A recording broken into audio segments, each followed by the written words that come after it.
There's a moment that exists just before you speak, just before you act, where everything in your future quietly hangs in the balance. It's so small that most people don't even notice it, it passes in the blink of an eye. But in that tiny space, the next chapter of your life is being written. One word, one decision, one reaction in that moment can either build a bridge or burn it to the ground. The danger is that most people don't even realize how much power they hand over in those moments. They let anger, fear, or frustration climb into the driver's seat, while their calm, rational self gets shoved into the back. They believe they're making choices freely, but in reality, they're being dragged around by impulses they haven't learned to master. What we're talking about here isn't just emotion management, it's emotional mastery. And no, that doesn't mean becoming cold, detached, or robotic. It means becoming so steady, so grounded, that no outside storm can shake the foundation of who you are inside. Imagine living with that kind of unshakable presence, where every word you speak is deliberate, every action is intentional, and your energy feels immovable to everyone around you. That's not just strength, it's power. Real power. The kind of power that turns chaos into clarity and transforms uncertainty into calm direction. That's the life we're building here. A life where storms may rage all around you, but you remain still and calm in the center.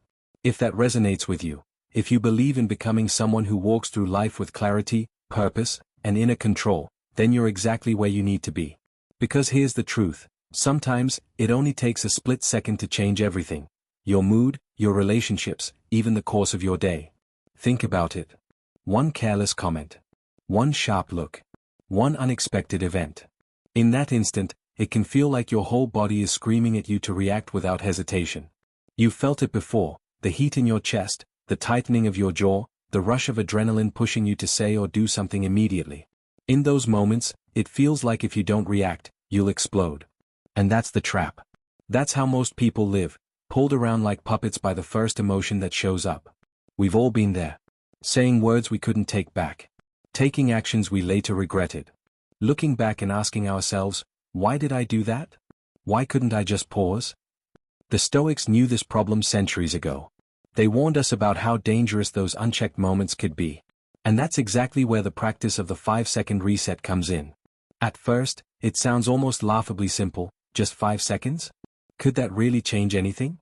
But the truth is, those 5 seconds are the difference between being ruled by your emotions and ruling them yourself. Here's why it works. When you're triggered, whether it's anger, fear, or frustration, your body gets flooded with stress hormones like adrenaline and cortisol. These chemicals are designed to push you into action, to make you fight, run, or lash out. Back in the ancient world, that reaction was survival. If a predator was chasing you, you didn't have time to sit and reflect, you had to move instantly. But today, those same impulses don't save your life. More often, they sabotage it. They damage your relationships, kill opportunities, and steal your peace of mind. The 5-second reset interrupts that process. It takes an unconscious reaction and turns it into a conscious decision. Picture this, you're in the middle of an argument, your patience is gone, and you're about to say something you'll regret. Or you're in traffic, someone cuts you off, and your instinct is to lean on the horn and curse them out. Or your boss criticizes you unfairly, and everything in you wants to snap back. In that moment, instead of reacting, you stop. You breathe. You count slowly, 1, 2, 3, 4, 5. In that pause, your body loosens. Your heart rate slows. Your thoughts stop racing. Suddenly, you see the situation differently. You realize you still have control. This isn't about suppressing emotions, it's about creating space for your wiser self to step in before your emotional self takes over. Think of it like driving a car. When someone swerves dangerously into your lane, instinct tells you to hit the horn, yell, maybe even speed up to teach them a lesson. But pause for 5 seconds. In that pause, you remember, you don't actually know their story. Maybe they're rushing a loved one to the hospital. Maybe it was a careless mistake. Or maybe they just didn't see you. You don't know. And that's the point. In that pause, you get to decide whether their mistake is worth carrying on your shoulders for the rest of your day. That pause is emotional self-defense. It doesn't erase the incident, but it protects your peace. The Stoics had a word for this, prohairesis, your faculty of choice. It's the one thing no one can take from you. You cannot control what happens, but you can always control how you respond. That is freedom.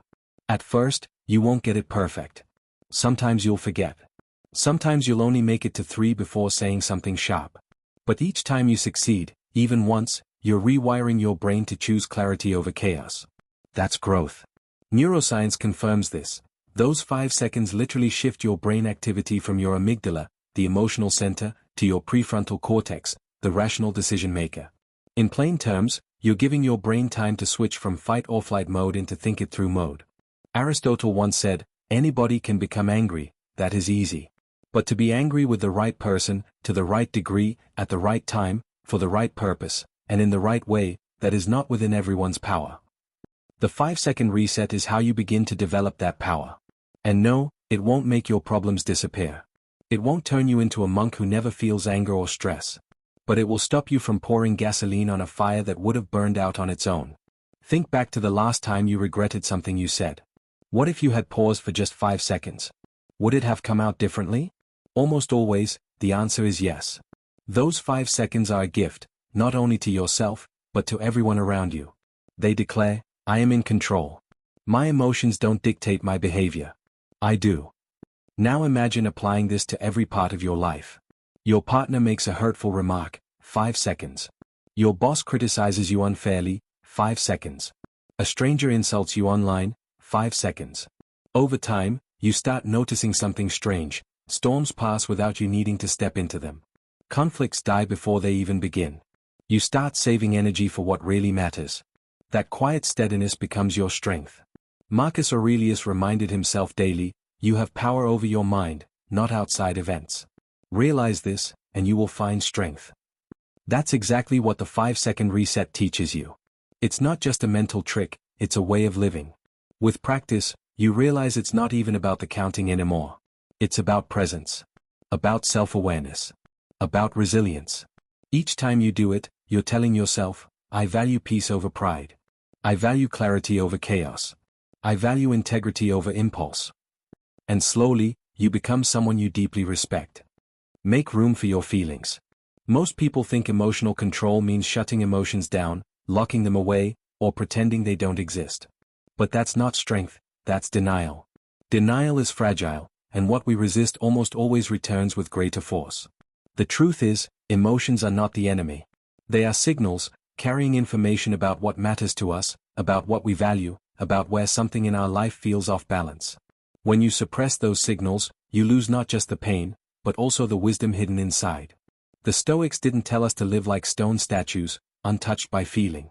They told us to live with awareness, to understand our feelings without letting them dictate every choice. Marcus Aurelius, one of the most disciplined men in history, admitted his frustration, his grief, his weariness, in his meditations. But he wrote them down not to drown in them, but to learn from them. That's the model, space for your feelings, but not slavery to them. Think about anger, for example. Anger often disguises itself as protection. You get angry because you feel disrespected, betrayed, or unsafe. If you ignore the anger, you never uncover the wound beneath it. If you explode in anger, you burn bridges before you even know what you're defending. But if you give yourself space to feel the anger, notice it, and then ask, what is this really about? What value of mine feels threatened? You turn emotion into clarity. The same goes for sadness. It can feel heavy, like a fog that makes every step harder. But sadness often points to love. You grieve because something mattered to you. You feel lost because your heart was invested. If you suppress sadness, you numb your capacity to care. If you wallow in it, you drown. But if you allow it to flow through without judgment, you honor what mattered while creating space to heal. Modern psychology backs this up. Emotions that are avoided don't disappear, they get stored in the body and nervous system. Suppressed anger turns into tension, headaches, or resentment. Suppressed sadness becomes fatigue, apathy, or even physical illness over time. Neuroscience shows that when we label our emotions, simply name them out loud or in writing, the intensity of the emotion decreases. That's why journaling, therapy, or even honest conversation with a friend can feel like a release. Naming your feelings doesn't make you weak, it makes them manageable. It gives your rational mind a foothold so that your emotions don't overwhelm the whole system. The Stoics understood this long before psychology gave us the science. Epictetus said, when you are offended at any man's fault, turn to yourself and study your own failings. Then you will forget your anger. What he meant was not to shame yourself but to shift perspective. Every emotion you feel has roots in your own expectations, your own desires, your own beliefs. By examining them, you reclaim power. Instead of saying, "She made me angry," you begin to ask, "What expectation of mine wasn't met, and is that expectation realistic?" That self-examination doesn't erase the feeling, but it transforms it from chaos into insight. Making room for your feelings also means resisting the cultural pressure to always be fine. We live in a world that prizes productivity and positivity. Admitting that you're anxious, heartbroken, or uncertain is often treated like weakness. But real strength isn't smiling through everything, it's having the courage to face the storm inside without running. Seneca wrote, "Sometimes even to live is an act of courage." And often, that courage looks like sitting quietly with an emotion you'd rather escape. To acknowledge, "Yes, I feel hurt. Yes, I feel scared. Yes, I feel disappointed." That acknowledgement is not indulgence, it's honesty. And honesty is the foundation of self-mastery. When you make room for your feelings, you stop fighting an internal war. Instead of splitting yourself in two, part of you feeling, part of you resisting, you align with yourself. You begin to notice the rise and fall of emotions like waves. They come, they peak, and they pass. You don't need to cling or push them away.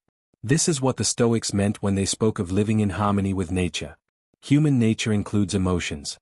Denying them is unnatural, working with them is wisdom. In fact, the more space you give emotions, the less control they have over you. The person who says, "I must not feel anger," will explode when the pressure is too high. The person who says, "I feel anger, but I choose what to do with it," is free. So, making room for your feelings isn't weakness. It's discipline. It's saying, "I trust myself enough to feel this without being consumed by it." That's what separates emotional control from emotional suppression. Control is conscious choice.